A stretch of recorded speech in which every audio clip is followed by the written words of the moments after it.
Hello दोस्तों, मैं विक्रम अपने यूट्यूब चैनल एडू केयर पे स्वागत करता हूं। जैसा कि आज इन टॉपिक्स देख रहे हैं आप कि प्रिज्म हम लोग पढ़ने वाले हैं। प्रिज्म के बारे में समझेंगे। प्रिज्म होता क्या है, आप लोग नॉर्मली बुक में देखे होंगे कि इस टाइप का कुछ ऐसा कंस्ट्रक्शन रहता है जो आपको प्रिज्म दिखाया जाता है। लेकिन जब इसको हम 3D में वास्तविक रूप से देखेंगे तो ऐसा जो ट्रायंगल रहता है, त्रिभुजाकार रहता है, वो 2 शेप होता है और आयताकार 3 शेप होता है। और ये 3 और 2 5 शेप मिलकर ये त्रिभुजाकार प्रिज्म बनता है। इसका कंस्ट्रक्शन कैसे होता है ये जरा देखिए। ये हुआ, ये त्रिभुजाकार शेप हुआ, ठीक है, ये त्रिभुजाकार शेप हुआ। आप एक और शेप लीजिए इस टाइप का,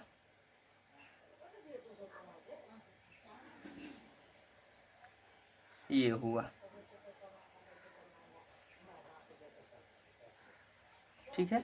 यहाँ आप देख क्या रहे हैं, ये एक त्रिभुजाकार है, इसके सामने उस साइड है वो एक त्रिभुजाकार है। और यहाँ देखिए, सपोज दैट इसको ए लिए, बी सी डी ई, यहाँ एफ। यहाँ आप देख सकते हैं ए बी सी जो है ये त्रिभुजाकार है और डी ई एफ है वो त्रिभुजाकार है। इसमें देखिए आयताकार कौन कौन है, ए ई एफ बी, ए ई डी सी, ए सी डी ई, उसके बाद बी सी डी एफ। देख रहे हैं, 2 त्रिभुजाकार है, ए बी सी और डी ई एफ। ये 2 क्या है, त्रिभुजाकार है, ट्रायंगुलर है। ये क्या है, त्रिभुजाकार है। और आयताकार कौन कौन है बता रहे हैं। आयताकार हो गया आपको ए बी एफ ई, उसके बाद हो गया ए सी डी ई और एक बी सी डी एफ, ठीक है। ये क्या है, आयताकार है। तो इस प्रकार प्रिज्म का निर्माण होता है, जो कि आप नॉर्मली ऐसे शेप देखेंगे लेकिन इनका वास्तविक आकार ऐसे होता है, ठीक है। अब इसमें हम देखेंगे कि इसका इसका एक होता है प्रिज्म कोण। इसमें प्रिज्म कोण क्या क्या है, जब 2 फलक लगा हुआ है जिसको फलक बोलते हैं, एक इसमें कितना फलक हो गया, 3 और 2 5 फलक हो गया। ये ट्रायंगुलर शेप है, ये क्या है, आयताकार है, त्रिभुजाकार है, आयताकार है। और इस दोनों के बीच में जो शेप बना है वही क्या कहलाएगा, प्रिज्म कोण कहलाएगा। 2 शेप के बीच में जो कोण बनता है वो क्या बनेगा, प्रिज्म कोण बनेगा, ठीक है। तो आप प्रिज्म समझने कि प्रिज्म का निर्माण कैसे हुआ है, वो देखने में कैसा होता है। और यहाँ एक चीज और समझिए कि प्रिज्म कोण क्या होता है। जब 2 शेप के बीच में जो एंगल बनेगा, 2 शेप जो है उसके बीच में जो इसके और इसके बीच में ये 3D रहता है तो पता चलता है, ये जो यहाँ परावर्तक सतह होगा, इसका परावर्तक सतह के बीच में जो कोण बनेगा वही क्या कहलाएगा, प्रिज्म कोण कहलाएगा। ऐसे नॉर्मली हम देखते हैं कि प्रिज्म में प्रकाश का जैसे उसमें गमन कैसे होता है, तो प्रिज्म का हम इस टाइप से शेप लेते हैं जिसमें इसका दूसरा जो त्रिभुजाकार भाग है वो छुपा हुआ है और तीनों साइड से जो आयताकार भाग है वो छुपा हुआ है। तो आयताकार भाग पे जब ये प्रकाश जाती है, कोई प्रकाश जाती है, तो ये विरल माध्यम होता है। विरल से अंदर में जाने के बाद सघन होता है, ये आपतित होता है। ये आपतित किरण कोई गया, ये अपवर्तित होकर फिर ये बाहर निर्गत कर जाता है, ठीक है। ये गया तो अभिलंब की ओर मुड़ गया, और ये क्या हुआ, अभिलंब से क्या हुआ, ये दूर भागा। ये अभिलंब है तो इससे दूर भागा। तो इस प्रकार क्या हुआ, इस प्रकार प्रकाश का यहाँ गमन होता है, प्रिज्म से होगा। इसमें आप देखेंगे ये प्रकाश था, अगर इसमें कोई माध्यम में चेंज नहीं होता, वही विरल सघन नहीं होता, तो ये प्रकाश ऐसे चला जाता, और ये प्रकाश अगर ये आता तो इधर से आता। तो इसमें जो कोण बनता है, दोनों के बीच में जो कोण बनेगा, एक उसे बोल सकते हैं अनुमानित कोण बोल सकते हैं कि अनुमानित यहाँ पे कोण बनता वो कहलाता है विचलन कोण। क्या कहलाता है, विचलन कोण। ये बीच का कोण विचलन कोण कहलाया। तो आप ये समझ लिए, ये आपतित किरण है, ठीक है। अंदर में जो यहाँ से अभिलंब की ओर मुड़ गया है ये अपवर्तित किरण है, और बाहर ये निर्गत किरण है। तो इतना आप समझ गए होंगे। अगर कोई प्रिज्म है तो इसमें से अगर कोई श्वेत प्रकाश यहाँ से आपतित होती है, क्या यह अंदर अपवर्तित के बाद जो निर्गत होगी वह उसी कलर का होगा, उजला ही होगा? नहीं, उजला नहीं होगा। तो क्या होगा इसके बारे में हम जानेंगे। अगर कोई श्वेत प्रकाश यहाँ जाती है, ठीक है, अंदर में ये क्या होगा, इसको जाना चाहिए ऐसे, लेकिन क्या होता है, संघन माध्यम कारण ये अभिलंब की ओर मुड़ जाती है और हो जाता है ये ऐसे, ये बाहर क्या हो जाता है, अपवर्तित हो जाती है। और अपवर्तित होने के बाद क्या होती है, ये 7 रंगों में बट जाता है। ठीक है, ये 7 रंगों में बट जाता है। तो ये क्या हुआ, आपतित किरण हुआ, ये आपतित किरण हुआ। और ये अंदर प्रिज्म में जाने के बाद अभिलंब की ओर मुड़ गया अपवर्तित होकर, और फिर यह क्या हुआ, ये निर्गत हो गया। निर्गत होने के बाद ये ऐसा एक पट्टी पे अगर देखेंगे, इस पट्टी पे देखेंगे तो हम पाएंगे इस पे 7 रंग है। कितने रंग है, 7 रंग है, जो कि सबसे नीचे मुझे वायलेट और सबसे ऊपर रेड दिखाई देगा। ये क्या हुआ, और ये पट्टी क्या कहलाएगा, ये पट्टी कहलाएगा स्पेक्ट्रम। जिस पट्टी पे अगर ये परावर्तित होने के बाद जो निर्गत, अपवर्तित होने के बाद जो निर्गत होगा जितने रंग का, वो रंग का अगर किसी पर्दा पे या किसी पट्टी पे किसी सतह पे देखेंगे तो 7 रंगों का दिखाएगा। ये पट्टी पर देखने की घटना यही स्पेक्ट्रम कहलाता है। ठीक है, ये पट्टी पर देखने की घटना क्या कहलाया, स्पेक्ट्रम कहलाया। और प्रकाश के अपने अवयवों में जितने रंग थे, उस अवयवों में विभाजन होने की घटना क्या कहलाएगा, तो वो विक्षेपण कहलाएगा। क्या कहलाएगा, विक्षेपण कहलाएगा। दोनों में डिफरेंट है। जिस पट्टी पे देखेंगे जहां हम इस रंग को देख पाएंगे वो स्पेक्ट्रम कहलाएगा, लेकिन ये अपने जो 7 रंग है उस रंग में विभाजन होने की प्रक्रिया क्या कहलाएगा, तो विक्षेपण कहलाएगा। ठीक है, तो 7 रंगों में क्या क्या है, तो आइए इसके बारे में जानते हैं। इसे शॉर्टकट में विबग्योर कहते हैं, VIBGYOR। ठीक है, विबग्योर से बोले तो V से वायलेट, I से बोले तो इंडिगो, B से बोले तो ब्लू, G से बोले तो ग्रीन, Y से बोले तो येलो, O से बोले तो ऑरेंज, R से बोले तो रेड। ठीक है, इसमें 7 रंग दिखाई देता है, 1 2 3 4 5 6 7 7 है। इसमें क्या है, इसको बोलते हैं विबग्योर, VIBGYOR। ये 7 रंग ये पट्टी पे प्राप्त होता है। हिंदी में बोलते हैं बैजानिह पीनाला, बैजानिह पीनाला बोलते हैं। बै से हो गया बैंगनी, जा से हो गया जामुनी, नी से हो गया नीला, ह से हो गया हरा, पी से हो गया पीला, ना से हो गया नारंगी, ला से हो गया लाल। तो इस प्रकार यहाँ आप देख सकते हैं, ये जो आप इंग्लिश में भी देख सकते हैं, इसे विबग्योर करते हैं तो कौन कौन सा कलर आता है और हिंदी में कौन कौन सा कलर आता है। तो इस प्रकार से इस पट्टी पे 7 रंग आता है। ठीक है, ये 7 रंग आ गया, तो इसके बाद क्या, अगर व्हाइट से, श्वेत रंग से अगर ये 7 रंग में विभक्त हो सकता है, तो क्या इसे 7 रंग से हम एक श्वेत रंग, उजला रंग प्राप्त कर सकते हैं? तो हाँ, आप प्राप्त कर सकते हैं। इसके लिए क्या करना होगा, इसके लिए 2 समान प्रिज्म लेना होगा। जैसे ये त्रिभुजाकार है, ये त्रिभुजाकार भी आता है, पेंटागन भी, हेक्सागन, हर एक प्रकार का आता है, लेकिन नॉर्मली सब कुछ हम इसी के बारे में पढ़ेंगे। ऐसा लेंगे एक त्रिभुजाकार जो कि 3 आयताकार लगा है और इसके सामने त्रिभुजाकार लगा है, और एक ऐसा लेंगे।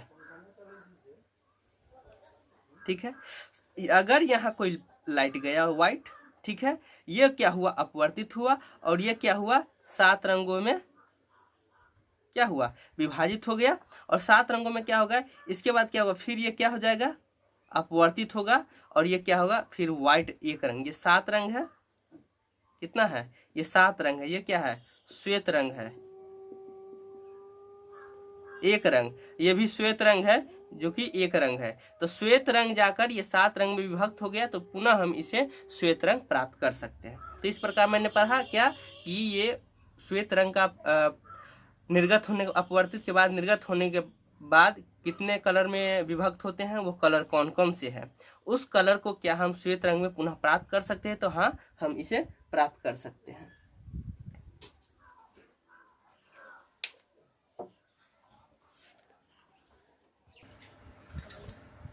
वर्षा के दिनों में आप लोग देखे होंगे कि आकाश में, आसमान में इंद्रधनुष इस टाइप के दिखाई देते हैं, ठीक है, जो कि 7 रंगों में विभक्त होता है, ठीक है। तो इसमें 7 रंगों में विभक्त होता है। और एक चीज इस पे ये ध्यान देना होगा कि ये हमेशा सूर्य के अपोजिट दिशा में होता है। अगर ये इस दिशा में है तो ये जो इंद्रधनुष बनेगा आसमान के, उसके अपोजिट दिशा में बनता है। तो इंद्रधनुष कैसे बनता है, ठीक है। जब बारिश होते हैं तो आसमान में, वायुमंडल में अनेक मतलब पानी के बूंदे, जल की बूंदे होती है, ठीक है, जल की बूंदे होती है इस टाइप के। सपोज दैट ये जल की बूंदे हुई, इतना बड़ा नहीं भी हो सकता है, मैंने इसे समझाने के लिए लिया। तो इसमें होता क्या है, जैसे सूर्य का, यहाँ सूर्य है, ठीक है, यहाँ का इसका इससे प्रकाश आया, ठीक है, इससे प्रकाश आया, और इसमें क्या होता है, प्रकाश आने के बाद अभिलंब की ओर थोड़ा सा मुड़ जाता है। अभिलंब की ओर मुड़ने के बाद क्या होता है, इसमें एक घटना होती है, सबसे बड़ी घटना, इसके बारे में जानेंगे। इसको बोलते हैं पूर्ण आंतरिक परावर्तन। यहाँ से जो ये लाइट आता है तो ये बाहर नहीं जा पाता है और इसका पूर्ण आंतरिक परिवर्तन हो जाता है। और पूर्ण आंतरिक जब इसका परिवर्तन होता है तो यह प्रिज्म की तरह काम कर जाता है। और हम यहाँ आंखों पे क्या देख पाते हैं, इसे 7 रंगों में विभक्त देखते हैं। कितने रंगों में देखते हैं, 7 रंगों में विभक्त देखते हैं, जो सबसे ऊपर लाल और सबसे नीचे बैंगनी होता है, ठीक है। इसमें 7 रंग में होता है और यही कहलाता है इंद्रधनुष की घटना की। इंद्रधनुष आसमान में कैसे बनते हैं, क्या होता है, आपतित किरण आती है, आपतित किरण अंदर में अपवर्तित हो जाती है और इस सतह से पूर्ण आंतरिक परावर्तन होती है और हमें आंखों पे 7 रंग की पट्टी दिखाई देती है। और ये जो आसमान में जल की बूंदे होती है वह प्रिज्म की तरह काम करने लगती है, जिससे हमें पूर्ण आंतरिक परावर्तन के कारण तो हमें आंखों के सामने 7 रंगों में विभक्त एक स्पेक्ट्रम दिखाई पड़ता है। तो इस प्रकार इंद्रधनुष का निर्माण होता है, ठीक है। इसके बारे में एक बात ध्यान रखिएगा कि यह हमेशा सूर्य के अपोजिट दिशा में बनेगा। एक क्वेश्चन आपको यह भी पूछ देगा कि इंद्रधनुष का निर्माण क्यों होता है, तो आपको एक अगर लाइन में आंसर देना रहे तो आप लिखेंगे पूर्ण आंतरिक परावर्तन के कारण। पूर्ण आंतरिक परावर्तन के कारण इंद्रधनुष का निर्माण होता है। तो इस प्रकार आपने इंद्रधनुष भी पढ़ लिया। आपको एक क्वेश्चन पूछा जाता है आप लोगों को कि तारे टिमटिमाते क्यों हैं। आसमान में जो तारे होते हैं वो अगर वास्तविक स्थिति ये है तो मेरे आँख के सामने में आभासीय होते हैं। और होता क्या है, मुझे टिमटिमाता नजर आता है। वो कैसे आता है कि जब इससे प्रकाश निकलती है तो ये हमेशा थोड़ा सा, ये क्या होता है, हमेशा थोड़ा सा अभिलंब की ओर मुड़ जाती है, ठीक है, ये अभिलंब की ओर मुड़ जाती है। तो इस प्रोसेस होते होते ये बार बार ये मूर्ति चली जाती है, जो मुझे इस तिरछी दिशा में ये अपवर्तन के कारण यहाँ दिखाई देता है। और ये अपवर्तन के कारण मुझे आभासी स्थिति यहाँ दिखाई देता है कि तारे यहाँ है। ये बार बार अपवर्तन के कारण अभिलंब की ओर मुड़ जाती है और मुझे वास्तविक स्थिति से आभासी स्थिति दिखाई देता है, ठीक है। ये बार बार जो अनेक धूल कण पे पड़ने के बाद जो अपवर्तन होता है, तो कभी आप जानते हैं कि हमेशा अपवर्तन होगा तो सबसे पहले आभासी एक स्थिति बदल जाएगी। और होगा क्या कि आप जानते हैं कि वायुमंडल का तापमान या प्रकाश हमेशा सेम नहीं रहता है, ठीक है, कभी कम कभी ज़्यादा, या फिर कभी ज़्यादा ठंड कभी ज़्यादा गर्म मौसम इस टाइप का रहता है। जिस प्रकार मौसम बढ़ता घटता है उसी प्रकार अपवर्तन कम या ज़्यादा होता है। जब अपवर्तन कम या ज़्यादा होता है तो उससे क्या होता है, क्या बोलते हैं इसे, तारा कभी ज्यादा प्रकाशित दिखा देता है और कभी कम प्रकाशित देता है। तो यही प्रकाश की जो अपवर्तन की घटना होती है, इसीलिए मुझे तारे टिमटिमाते नजर आते हैं। तारे क्या होते हैं, टिमटिमाते नजर आते हैं। तो कुल मिलाकर क्या बात हुई कि तारे क्यों टिमटिमाते हैं, तो अपवर्तन के कारण। क्या, अपवर्तन के कारण, प्रकाश के अपवर्तन के कारण। प्रकाश के अपवर्तन कहाँ होता है, वायुमंडल में जो असंख्य धूल कण है विभिन्न प्रकार के कण है और क्या बोलते हैं जल कण भी है, पानी का कण है, तो विभिन्न कण है, उसी कण से अपवर्तन के कारण मुझे तारे टिमटिमाते नजर आते हैं। कभी प्रकाश कम हो जाता है और ज़्यादा हो जाता है, इस वजह से मुझे लगता है टिमटिमाते हैं, लेकिन इसका वास्तविक जो है ये टिमटिमाते नहीं, इसका प्रकाश हमेशा सेम रहता है। जब सूर्य मुझे पृथ्वी पर नजर आती है तो उस ज़्यादा प्रकाश की वजह से ये मुझे नजर नहीं आता है, वही रात होता है सूर्य का प्रकाश नहीं रहता है तो ये मुझे नजर आता है। तो इस प्रकार कह सकते हैं कि तारे क्यों टिमटिमाते हैं, तो अपवर्तन के कारण तारे टिमटिमाते हैं। और एक क्वेश्चन पूछा जाता है कि ग्रह क्यों नहीं टिमटिमाते हैं, ठीक है, ग्रह क्यों नहीं टिमटिमाते हैं, तो ये पृथ्वी है, सपोज दैट अगर ये पृथ्वी है तो इसकी अपेक्षा तारे बहुत ज़्यादा दूर पर है और ग्रह है कम दूर पर है। ग्रह कम दूर पर है जिसके कारण इसका अपवर्तन यहाँ और यहाँ इस बीच का जो अपवर्तन होता है, तो इसके अपवर्तन में जो कुल मात्रा होगी नज़दीक के कारण ये कुछ ज़्यादा भिन्न नहीं हो पाते हैं, कुछ ज़्यादा डिफरेंट दूरी होने के कारण बहुत ज़्यादा बार अपवर्तन होता है, जिसके वजह से इसका प्रकाश कम और ज़्यादा होता है। लेकिन ये नज़दीक होने की वजह से ये ज़्यादा प्रकाश में भिन्न नहीं हो पाते हैं, इसलिए ग्रह नहीं टिमटिमाते हैं। परिघटना तो इस पे भी होती है अपवर्तन, लेकिन ये नज़दीकी होने के कारण ये टिमटिमाते नहीं है। तो इस प्रकार आपने समझा अपवर्तन के कारण तारे टिमटिमाते क्यों हैं और ग्रह टिमटिमाते क्यों नहीं है। एक और क्वेश्चन आता है इस टॉपिक से कि आपका सूर्य जो होता है वो क्या होता है कि 2 मिनट पहले, सूर्य 2 मिनट पहले से ही ये मुझे नजर आने लगता है। क्या होता है, 2 मिनट पहले से नजर आने लगता है, 2 मिनट पहले। इसका वजह है प्रकाश का अपवर्तन। प्रकाश का अपवर्तन से क्या होता है, यही प्रकाश का अभिलंब की ओर मुड़ जाना, ठीक है ना। इस प्रकार मुझे प्रकाश यहाँ, जो कि वास्तविक स्थिति इसका क्या होता है यहाँ और आभासी स्थिति मुझे यहाँ, प्रकाश जब ये क्षैतिज स्थिति जहाँ से उगने की, प्रकाश की उगने की, ऊपर होने की, प्रकाश जो सूर्य दिखाई देते हैं उस स्थिति से जब मुझे नीचे ही रहता है, जब नहीं दिखा देता है, तभी प्रकाश के अपवर्तन के कारण मुझे ये बार बार अभिलंब की ओर मुड़ जाती है और मुझे सूर्य दिखाई देने लगता है, जो कि वास्तविक उसका सूर्योदय नहीं हुआ रहता है। और ऐसा होता है जब सूर्य क्षैतिज पृथ्वी है तो क्षैतिज स्थल से नीचे आता है, फिर भी मुझे ऊपर आकाश में दिखाई देता है। तो जो घटना सूर्योदय के समय में हुआ था, वही घटना मुझे सूर्यास्त के समय में ही प्रकाश का जो होगा ये अपवर्तन होगा, ये अपवर्तन मुझे दिखाई देगा। अपवर्तन के कारण ये सूर्यास्त होने के बाद भी 2 मिनट तक दिखाई देगा। तो सूर्योदय से 2 मिनट पहले और सूर्यास्त के 2 मिनट बाद भी क्यों मुझे सूर्य दिखाई देता है, तो प्रकाश के अपवर्तन के कारण। एक पॉइंट, नेक्स्ट पॉइंट है कि आकाश का रंग नीला क्यों दिखाई देता है। तो आपने देखा अभी सूर्य के बारे में और तारे के बारे में कि इसके पास प्रकाश होता है, ये प्रकाश आता है तो ये किसी कण, धूल कण हो, जल का कण हो, धुआं हो या किसी प्रकार के कण हो, उससे अपवर्तन के कारण इसमें चेंज हुआ था। लेकिन आसमान में तो कोई रंग नहीं है, तो इसमें क्या होगा, ये किसी रंग का है या नहीं इसके बारे में जानते हैं। कोई प्रकाश जो आएगा सूर्य से या फिर तारे से, कोई प्रकाश जो आएगा तो वो प्रकाश ही मुझे दिखाई देगा, उस प्रकाश की घटना के ऊपर ही मुझे इसका रंग दिखाई देगा। और पूछा जाता है कि इसका रंग नीला क्यों होता है। तो आप जानते हैं कि जब प्रकाश, श्वेत प्रकाश जब बाहर निकलती है प्रिज्म से, तो क्या होता है, 7 रंग में विभक्त हो जाता था। सबसे भी विवग्योर था जो रेड, सबसे अधिक तरंगदैर्ध्य, जो कि सबसे ज़्यादा दूर तक दिखाई देने वाला रेड होता है। जिस सबसे ज़्यादा तरंगदैर्ध्य का मतलब हुआ ज़्यादा दूर तक दिखाई देने वाला, ज़्यादा दूर तक पता चलने वाला।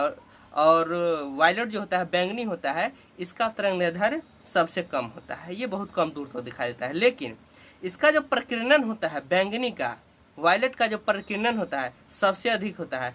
प्रकीर्णन मतलब हुआ फैलने की क्षमता, कितना दूर तक ये फैलता है, और रेड का सबसे कम होता है।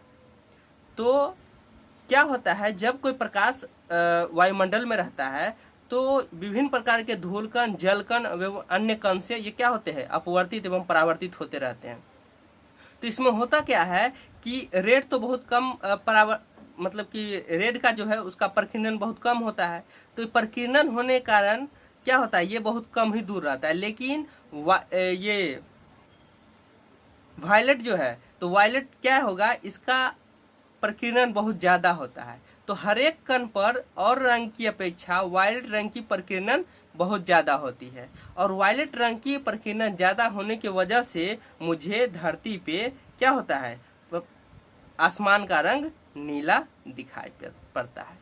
तो वायुमंडल में विद्यमान विभिन्न धूल कण, जल कण एवं धुआं के कणों पे जो प्रकाश का प्रकीर्णन होता है, इसी वजह से मुझे आसमान के रंग नीला दिखाई पड़ता है। और एक क्वेश्चन पूछा जाता है कि अंतरिक्ष को कैसा दिखाई देता है, या फिर अंतरिक्ष को आसमान काला क्यों दिखाई देता है। तो पृथ्वी की सतह से ऊपर, अत्यधिक ऊपर उठने के बाद क्या होता है कि कुछ ज़्यादा या फिर न ही के बराबर धूलकण, जलकण एवं अन्य धुआं कणें होती है, जिसके वजह से ये कण न होने के कारण वहाँ न कोई कण न होने के कारण, यहाँ कोई कण है, यहाँ कण है, तो कोई कण न होने के कारण यहाँ प्रकाश का प्रकीर्णन नहीं हो पाता है, जिसके वजह से आसमान का रंग उसे काला दिखाई पड़ता है। कैसा दिखाई पड़ता है, काला दिखाई पड़ता है। तो दोनों बात समझ गए कि जब धूल कणों एवं अन्य कणों पे जो प्रकाश का प्रकीर्णन होता है, इसके वजह से आकाश का रंग नीला दिखाई पड़ता है, और अंतरिक्ष यात्री को ऊपर जाने के बाद कोई धूल कण 9 के बराबर होता है, जिसकी वजह से कोई प्रकीर्णन नहीं होता है, और कोई प्रकीर्णन नहीं होता है तो आकाश का रंग काला दिखाई पड़ता है। एक चीज आप नोट कर लीजिएगा कि लाल रंग का तरंगदैर्ध्य सबसे अधिक होता है। तरंगदैर्ध्य कहने का मतलब सबसे ज्यादा दूरी तक दिखाई देने वाला, और वायलेट बैंगनी रंग का सबसे तरंगदैर्ध्य सबसे कम होता है। ठीक है, एक बात। दूसरी बात इसके अपोजिट कि बैंगनी रंग का प्रकीर्णन, फैलना सबसे ज्यादा होता है। प्रकीर्णन क्या होता है, सबसे ज्यादा होता है, और लाल रंग का तरंगदैर्ध्य सबसे ज्यादा होता है। ठीक है, तो ये 2 पॉइंट आप याद रख लेंगे और ये समझ गए होंगे। और एक क्वेश्चन और लास्ट बता रहे हैं कि सूर्योदय और सूर्यास्त के समय जो सूर्य होते हैं वो रक्ताभ प्रतीत होते हैं, मतलब रक्त, ब्लड जैसा प्रतीत होते हैं। तो सूर्य से आने वाली प्रकाश जो होती है सूर्योदय एवं सूर्यास्त के टाइम में, तो उस टाइम में होता क्या है, बैंगनी एवं अन्य कलर होता है, उस प्रकार का ज्यादातर भाग प्रकीर्णन हो जाता है, मतलब आसपास में फैल जाता है। लेकिन लाल रंग का जो प्रकाश होता है इसका, सूर्य का, वो क्या होता है कि उसका तरंगदैर्ध्य ज्यादा होता है, तो वो आसपास में न फैलकर ये ज्यादा दूरी तक जाता है, मतलब ज्यादा दूरी तक दिखा देता है। मैंने आपको जस्ट पहले समझाया था कि तरंगदैर्ध्य की वजह से क्या होता है, ये ज्यादा दूरी तक दिखाई देता है। तो लाल प्रकाश ज्यादा दूरी तक दिखाई देता है, जबकि वायलेट, बैंगनी एवं अन्य कलर जो बीच की होती है वो ज्यादा या कम क्या होता है, प्रकीर्णित हो जाते हैं, जिसके वजह से मुझे सूर्यास्त एवं सूर्योदय के समय सूर्य का रंग क्या दिखा देता है, रक्ताभ, ब्लड जैसा दिखाई पड़ता है। तो समझ गए किसके कारण, प्रकीर्णन के कारण। क्या चीज के प्रकीर्णन, प्रकाश के प्रकीर्णन। क्या प्रकीर्णन, अन्य रंग की प्रकीर्णन ज्यादा हो जाती है, लाल रंग की प्रकीर्णन कम होता है। आपको मैंने बताया कि लाल रंग का प्रकीर्णन कम होता है, तरंगदैर्ध्य ज्यादा होता है। तो तरंगदैर्ध्य ज्यादा होती है, मुझे आंख में प्रकाश नजर आता है, कौन सा, लाल रंग का, जिसके वजह से सूर्य लाल रंग का प्रतीत होता है। कौन कौन समय, सूर्योदय और सूर्यास्त के समय, रक्ताभ, लाल, ब्लड जैसा। तो इस प्रकार हम लोगों ने प्रिज्म, तारे क्यों टिमटिमाते हैं, उसके बाद सूर्योदय एवं सूर्यास्त से 2 मिनट पहले नजर आते हैं, सूर्योदय 2 मिनट पहले नजर, सूर्यास्त 2 मिनट बाद तक नजर आते हैं, आसमान का रंग नीला क्यों दिखाई देता है, और सूर्योदय एवं सूर्यास्त के समय सूर्य रक्ताभ क्यों प्रतीत होता है। तो इस प्रकार हम लोगों ने इस टॉपिक को अच्छे तरह से समझा। तो आप लोग इस टॉपिक को अच्छे तरह से रिवीजन करते रहिएगा, बार बार रिवीजन करने से आपको समझ में अच्छी तरह आ जाएगा। तो आज तक के लिए इतना ही, बहुत बहुत धन्यवाद। जय हिंद।